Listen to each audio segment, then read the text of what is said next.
Kebijaksanaan.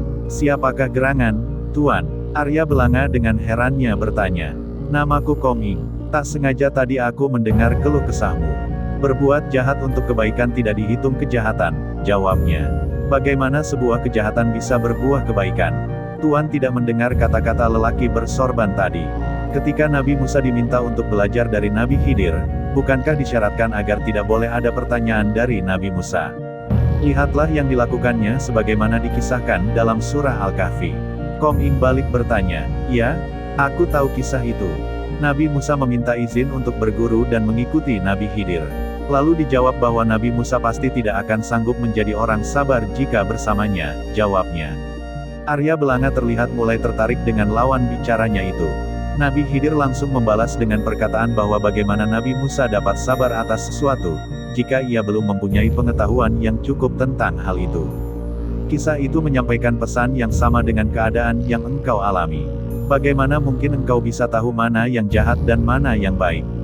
Makom manusia biasa sepertiku pastilah memandang sesuatu dengan mempertimbangkan hubungan sebab akibat.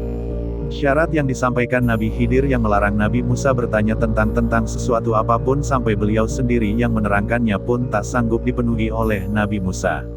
Tatkala keduanya menaiki perahu lalu Khidir melubanginya. Nabi Khidir berjumpa dengan seorang anak lalu membunuhnya. Keduanya berjalan, hingga keduanya sampai kepada penduduk suatu negeri. Mereka minta dijamu kepada penduduk negeri itu, tetapi penduduk negeri itu tidak mau menjamu mereka. Kemudian keduanya mendapatkan dalam negeri itu terdapat rumah yang dindingnya hampir roboh, maka Nabi Khidir menegakkan dinding itu. Nabi Musa saja tak sanggup menahan sabar dan bertanya apa maksud perbuatan Nabi Khidir itu, apalagi aku. Seru Arya Belanga, ya, kita berdua tahu cerita itu. Maksud Nabi Khidir melubangi perahu karena perahu itu adalah kepunyaan orang-orang miskin yang bekerja di laut, dan tujuan melubangi perahu itu karena di depan mereka nanti ada seorang raja yang merampas setiap yang ada di perahu.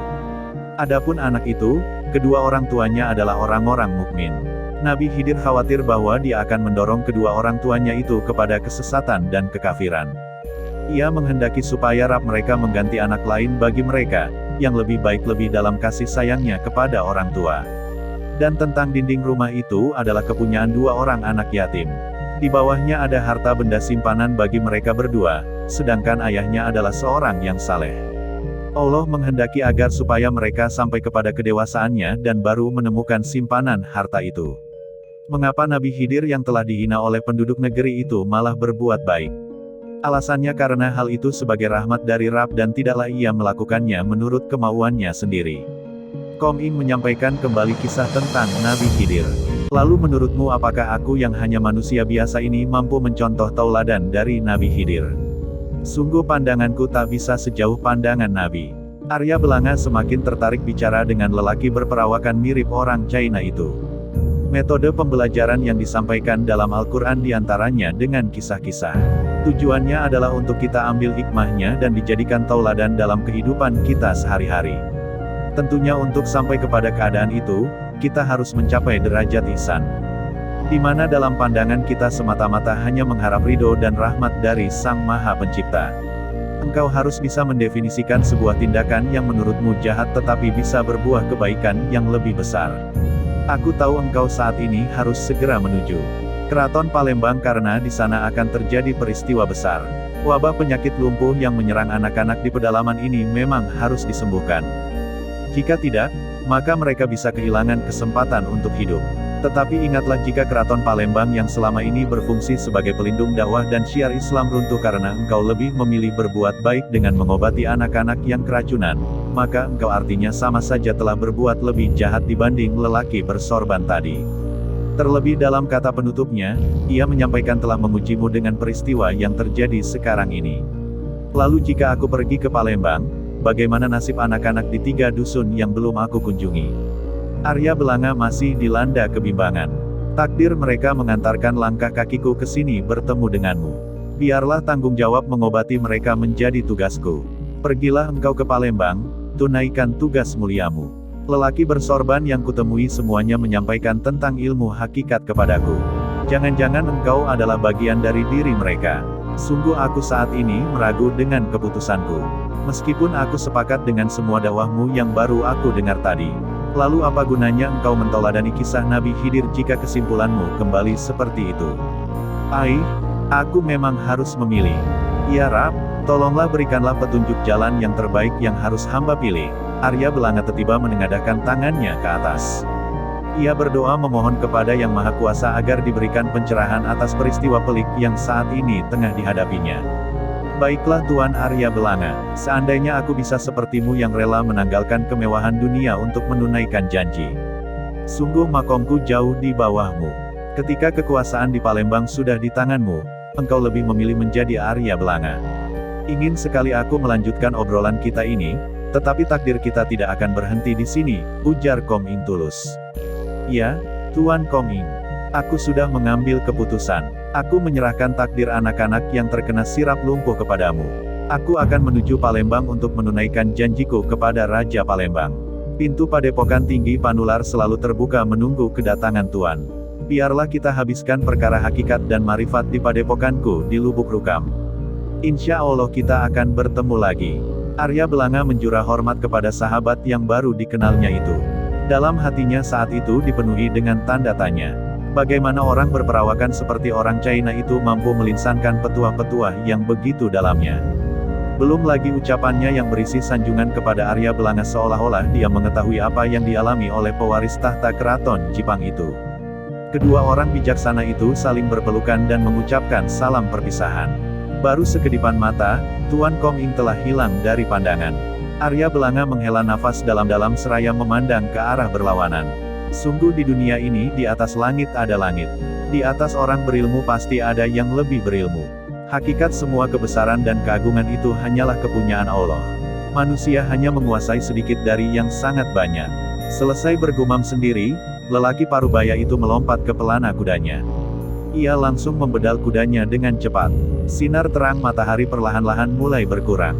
Kuda yang membawa tubuh Kedung berjalan perlahan membawa tuannya yang tengah menderita keracunan hebat. Tak terhitung kulit di sekujur tubuhnya yang terluka akibat terkena garukan tangannya. Rasa gatal itu datang silih berganti tanpa henti. Sungguh menyiksa sekali penyakit yang dideritanya. Ia terus membedal kuda tanpa henti, meski malam mulai membatasi pandangan. Setelah 2 hari berjalan kuda itu tak lagi memiliki tenaga untuk membawa tuannya ke tujuan. Malam akan segera mengganti siang. Lelaki yang duduk dengan lesu di atas pelana itu baru menyadari jika kudanya tak mampu lagi melanjutkan perjalanan. Di hadapannya nampak menjulang Gunung Dempo. Ia kini berada di kaki gunung berapi itu. Jalan yang dilaluinya adalah jalan setapak. Sepertinya jalan itu adalah satu-satunya akses yang menghubungkan dataran tinggi di bawah gunung berapi aktif ini dengan dunia luar. Meskipun begitu, sedari tadi ia tak melihat satu orang manusia pun yang berpapasan dengannya. Kedung menarik tali kekang, seketika kuda yang ditungganginya berhenti.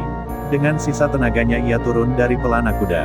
Kedung memilih mengaso di sebuah tempat berumput datar. Musafir yang kini mengidap penyakit kulit itu mencari sumber air. Bekal air yang dibawanya telah habis. Ia dan kudanya harus menemukan sumber air agar bisa melepas dahaga sekaligus bersuci. Sebentar lagi waktu sholat maghrib akan tiba. Sambil berjalan, Kedung menuntun kudanya. Mereka mencari sumber mata air. Biasanya di kaki pegunungan akan mudah ditemui lebak atau sungai kecil yang berair jernih. Namun hingga gelap menghadang penglihatannya sumber mata air itu belum juga ditemukan. Sebelum ia putus asa, tiba-tiba pendengarannya yang tajam mendengar gemericik air. Suara itu berasal dari sisi sebelah kanannya. Bergegas Kedung menuju tempat itu.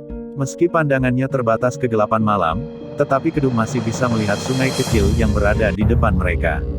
Ia segera menuntun kudanya menuju sungai kecil itu. Tanpa diperintah, hewan yang kelelahan itu masuk ke dalam sungai yang berair dangkal dan minum dengan rakus. Pemandangan itu menghibur hati Punggawa Kedung. Sambil tersenyum ia juga membasuh wajah dan tubuhnya hingga bersih dari debu yang menempel sepanjang perjalanan. Air ini sangat sejuk dan menyegarkan. Kedung bergumam sendiri. Meski hanya bergumam, keheningan malam membuat suaranya terdengar dengan jelas. Setelah membersihkan diri, Kedung kemudian bersuci. Ia membuka buntalan pakaian dan mengeluarkan kain untuk dibentangkan di tanah datar berumput. Punggawa Kedung lalu berserah diri kepada Yang Maha Kuasa dan menunaikan sholat maghrib. Assalamualaikum warahmatullahi wabarakatuh. Salam di tahiyat akhir yang diucapkan Kedung tiba ada yang memakmumi. Seketika Kedung mengarahkan pandangan ke belakang tubuhnya. Ia langsung terkejut ketika melihat ada seorang lelaki tua yang duduk menjadi makmumnya. "Siapakah engkau orang tua?"